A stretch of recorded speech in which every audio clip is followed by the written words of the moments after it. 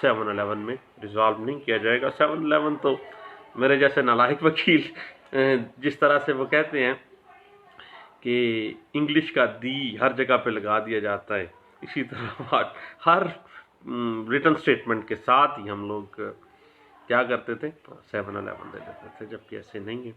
اس بات کی interpretation PLD 2002 Karachi high court page 408 میں بھی ڈسکس کی گئی تھی۔ اب بات آ جاتی ہے کہ اگر فیکچول کنٹروورسی ہے کسی دعوے کے اندر تو یاد رکھیے گا کہ فیکچول کنٹروورسی خواہ بدنیتی کی ہے، فراڈ کی ہے، یا کسی پارٹی کے غلط قدم کی ہے، اور آپ الیج کر رہے ہیں، مدعی الیج کر رہا ہے اس پارٹی نے یہ کیا ہے، میرے رائٹ کو انفرنج کیا ہے، یہ بدنیت ہے، اور بدنیتی کا یا فراڈ کا جو الزام ہے اس نے شہادتوں سے ہی حل کرنا ہے، شہادتوں میں ہی یہ ریزالو ہونا ہے۔ 711 میں قطعی صورت عرضی دعویٰ جو ہے وہ ریجیکشن میں نہیں جائے گا۔ اس بات کو انٹرپریٹ 1989 ALD پیج 514 میں اس کو ڈسکس کیا گیا تھا۔ یاد رکھیے گا کہ 20 کیس لاز ہیں اس کے اوپر کہ جب بھی کبھی امر متنازع ہو، عرضی دعویٰ آرڈر 7 رول 11 میں ریجیکٹ نہیں ہوگا۔ فیکچول کنٹروورسی کی صورت میں کبھی بھی عدالت عرضی دعویٰ مسترد نہیں کر سکتی، بلکہ پارٹیز کو شہادتوں کے ذریعے اپنا کیس ثابت کرنے کا موقع دیا جائے گا، اور شہادتوں کے ذریعے وہ فیکچول کنٹروورسی جو ہے وہ ڈٹرمن کی جائے گی، اس میں کون سچا ہے کون جھوٹا ہے بعد میں پتہ چلے گا۔ اور اگر کوئی نالائق وکیل آ جائے وہ 711 زندہ باد ہوگا، کوئی فائدہ نہیں ہے۔ اس بات کی انٹرپریٹیشن 1992 SCMR پیج 1199 میں اس کو واضح کیا گیا، اور 1990 SCMR پیج ہے 1677 اور 1990 SCMR پیج 1630 میں اس بات کو انٹرپریٹ کیا گیا، اور PLD 2003 Karachi high court page 171 میں اس بات کو انٹرپریٹ کیا گیا۔ PLD 2002 Peshawar high court page 45 اس بات کو انٹرپریٹ کر رہی ہے۔ PLD 1992 Lahore high court page 363 اس بات کو انٹرپریٹ کرتی ہے۔ PLD 1983 Lahore high court page 278 اس بات کو انٹرپریٹ کرتا ہے، اور 2003 CLC پیج 335 اس بات کی انٹرپریٹیشن کر رہا ہے، اور 2000 CLC پیج 1673 اس بات کو انٹرپریٹ کرتا ہے۔ 1999 CLC پیج 246 اور 1998 CLC پیج 1028 اس بات کو سپورٹ کرتا ہے، اور 1998 CLC پیج 859 اس بات کو انٹرپریٹ کرتا ہے۔ 1992 CLC پیج 1480 یہ بات انٹرپریٹ کر رہا ہے۔ 1988 CLC پیج 1207 اس بات کو سپورٹ کرتا ہے۔ 2001 YLR پیج 80 اس بات کو انٹرپریٹ کرتا ہے۔ 1999 YLR پیج 436 اس بات کو انٹرپریٹ کرتا ہے، اور 2001 MLD پیج 1469 اس بات کو انٹرپریٹ کر رہا ہے، اور 1999 MLR پیج YLR پیج 1236 ہے، اور 1994 MLD پیج 2244 اور 2019 YLR پیج 646 اس بات کو انٹرپریٹ کر رہا ہے۔ ابھی پچھلے دنوں ایک بڑی مزیدار سی لینڈ مارک ججمنٹ تھی جس میں یہ سیٹلڈ پرنسپل ڈرا کیا گیا تھا، یعنی پہلے بھی تھا لیکن اس میں بڑی تفصیل کے ساتھ یہ بات کہی گئی کہ جب بھی پارٹی کسی فیکچول کنٹروورسی بدنیتی کا سٹانس لیتی ہے، فراڈ کا سٹانس لیتی ہے، تو فراڈ ثابت اسی نے کرنا ہے جس نے الیج کرنا ہے۔ جب عرضی دعویٰ کے اندر فراڈ کا الزام آ گیا ہے، بدنیتی کا الزام آ گیا ہے، تو آرڈر 7 رول 11 کے تحت پلینٹ ریجیکٹ نہیں ہو سکتی، کیونکہ فراڈ یا بدنیتی نے کہاں ثابت ہونا ہے؟ شہادتوں میں ثابت ہونا ہے۔ اس حوالے سے ایک لینڈ مارک ججمنٹ ہے 1997 CLC پیج 1260 اس بات کی انٹرپریٹیشن کر رہی ہے۔ اب بات آ جاتی ہے کسی دعوے کے اندر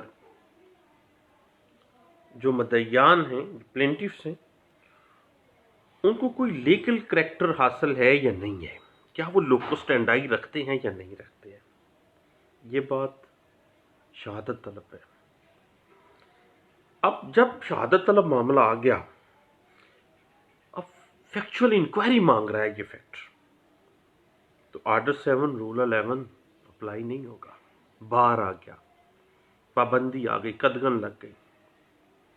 اس بات کے اوپر 2003 YLR پیج 2797 اور 2003 YLR پیج 712C اس بات کی انٹرپریٹیشن کر رہی ہے۔ اب ایک بڑی لینڈ مارک ججمنٹ ہے اسی حوالے سے کہ اگر پلینٹیف کو کوئی رائٹ، کوئی لیگل کریکٹر یا کوئی لوکس اسٹینڈائی یا کاز آف ایکشن حاصل نہیں ہے، دین پارٹیز اور ہیں وہ اپنا دعویٰ لے کے آ گئے، یعنی امر متنازعہ دو پارٹیز کے درمیان ہے، لیگل کریکٹر اس کا ابھی ڈٹرمن ہو جاتا ہے کہ یہ تو متعلقہ پارٹی نہیں ہے، اس کو کوئی رائٹ حاصل نہیں ہے، اس کو کوئی کاز آف ایکشن ارائز نہیں ہو رہا ہے، تو بھیا پھر کاز آف ایکشن ارائز نہیں ہو رہا تو دعویٰ کیسا؟ دین یاد رکھیے گا کہ آرڈر 15 CPC 1908 رول 12 جو ہے وہ ہمیں سپورٹ کرتا ہے، اور آرڈر 15 واضح کر دیتا ہے کہ ایک جو سول جج ہے، سول کورٹ ہے، وہ ایٹ دا فرسٹ ہیئرنگ، پہلی ہیئرنگ کے اندر اگر وہ دیکھ لیتی ہے کہ جو مدعی مقدمہ ہے اس کو تو کوئی لوکس اسٹینڈائی حاصل نہیں ہے، کوئی کاز آف ایکشن اکرو نہیں ہو رہی ہے، کوئی رائٹ نہیں ہے اس کا، دین وہ ڈیسائیڈ کر سکتی ہے۔ لیکن 711 جو ہے، 711 میں بھی جب کاز آف ایکشن ہی نہیں ہے، اس کو کوئی لیگل کریکٹر اس کا واضح نہیں ہے، کوئی چیز ہی اس کی سامنے نہیں آ رہی، پارٹیز اور ہیں مقدمے کی لیکن وہ خواب ہمیں کود پڑا ہے، تو بھئی تجھے کیا لگے؟